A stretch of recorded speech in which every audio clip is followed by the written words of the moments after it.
جنگوں میں لاشوں کے انبار لگتے ہیں، فریقین اپنی اپنی ہمت جمع کرتے ہیں۔ انسانی تاریخ یہی ہے۔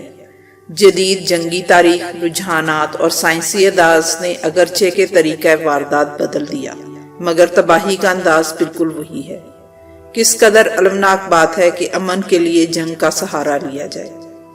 افغان سخت جان ہیں، دفاعی ماہرین، خطے پر نظر رکھنے والے دانشور اور طاقتوروں کے رجحانات و مزاج کا مطالعہ کرنے والے جانتے ہیں کہ امریکہ جدید ترین اسلحہ اور نیٹو اتحادیوں سمیت امریکہ فتح سے ہمکنار کیوں نہ ہو سکا۔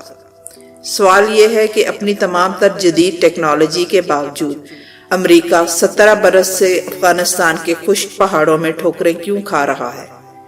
ایک سوال یہ بھی ہے کہ اگر امریکہ فوری طور پر اپنی فوجیں واپس بلا لیتا ہے تو کیا افغانستان میں امن قائم ہو جائے گا؟ کیا تمام افغان قبائلی دشمنیاں اپنے خاص فہم الاسلام اور جہادی مزاج کو فراموش کر کے باہم شیر و شکر ہو جائیں گے؟ قطع نہیں، ایسا بالکل بھی نہیں ہوگا۔ جب 9/11 کا واقعہ ہوا تو سامنے کی حقیقت یہی تھی کہ امریکہ تباہ کن حملہ کرے گا افغانستان پر، حتیٰ کہ یہ خدشہ تک بھی موجود تھا کہ پاکستان بھی امریکی لپیٹ میں آئے گا۔ یہ سوال کسی اور وقت کے لیے اٹھا رکھتے ہیں کہ جنرل مشرف نے اس وقت پاکستان کے حق میں بہتر فیصلہ کیا یا غلط۔ رہی صحیح کسر ہم نے نکال دی۔ ہمارے نعرے باز لکھاریوں اور مقررین نے کوہسار باقی افغان باقی کی اس قدر تکرار کی کہ اب کوہسار تو باقی ہیں، لیکن ہر افغانی کے گھر سے 4 6 جنازے اٹھ چکے ہیں۔ یہ صرف ڈونلڈ ٹرمپ کی بات نہیں، اوباما نے بھی یہی کہا تھا کہ ہم افغانستان سے فوجیں واپس بلا لیں گے، مگر ایسا نہ ہو سکا۔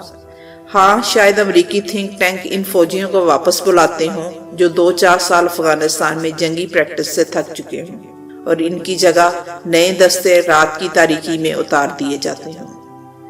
روسی فوجوں کی واپسی کی وجوہات اور تھیں۔ امریکہ لیکن ابھی 5 سے 7 سال تک افغانستان سے نہیں جائے گا۔ امریکہ 9/11 کے بعد خاص مقاصد لے کر افغانستان کی طرف حملہ آور ہوا ہے۔ امریکہ اگر چاہتا تو اپنے اتحادیوں کے ساتھ مل کر 2 سے 3 ماہ میں پورے افغانستان کا کنٹرول سنبھال لیتا، لیکن اس کی جنگی حکمت عملی یہی ہے کہ افغان طالبان کو مسلسل دباؤ میں رکھا جائے۔ افغان طالبان نے بھی اب حکمت عملی تبدیل کرتے ہوئے افغان فورسز پر حملے تیز تر کر دیے ہیں۔ افغانستان میں کم و بیش 4 دہائیوں سے جنگ جاری ہے، جسے جہاد کا نام دیا جا رہا ہے، جبکہ حملہ آور فریق اسے دہشت گردی کہتا ہے۔ بالخصوص 9/11 کے بعد تو امریکی حملوں نے افغانوں کا انفراسٹرکچر تباہ کر دیا، اکانومی برباد ہو کر رہ گئی۔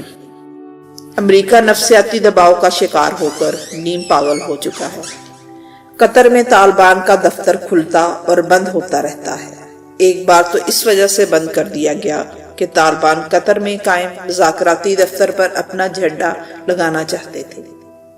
امریکی نمائندہ خصوصی برائے افغان امن عمل زلمے خلیل نے یہ کہا ہے کہ امریکہ اور طالبان حکام افغانستان سے دہشت گردوں کو باہر نکالنے، تمام امریکی فوجیوں کے انخلاء، جنگ بندی اور طالبان مذاکرات جیسے تمام اہم معاملات پر راضی ہو گئے ہیں، جبکہ اگلے ہی روز کہا کہ تمام امور پر اتفاق قائم ہونے تک کوئی بات حتمی نہیں ہوگی، جبکہ ابھی کئی معاملات پر کام کرنا باقی ہے۔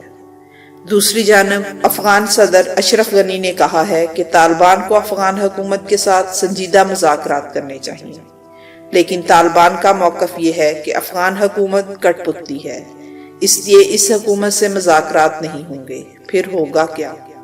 میرا خیال ہے دونوں فریقین اپنی اپنی بات منوانے کے لیے جنگی حکمت عملی کریں گے۔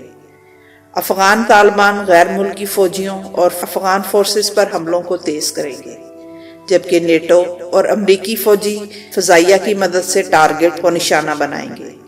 یہ ایک جنگی چال ہو سکتی ہے، لیکن اس داعش نامی دہشت گرد گروہ کا کیا کیا جائے گا جسے امریکہ نے پاک افغان سرحد کے قریب لا بٹھایا ہے، تاکہ پورے خطے کا ماحول داعشی جہادی سرگرمیوں کا مرکز بنا دیا جائے اور پھر سے انگڑائی لے کر داعش کی سرکوبی کے لیے کمر کس لی جائے۔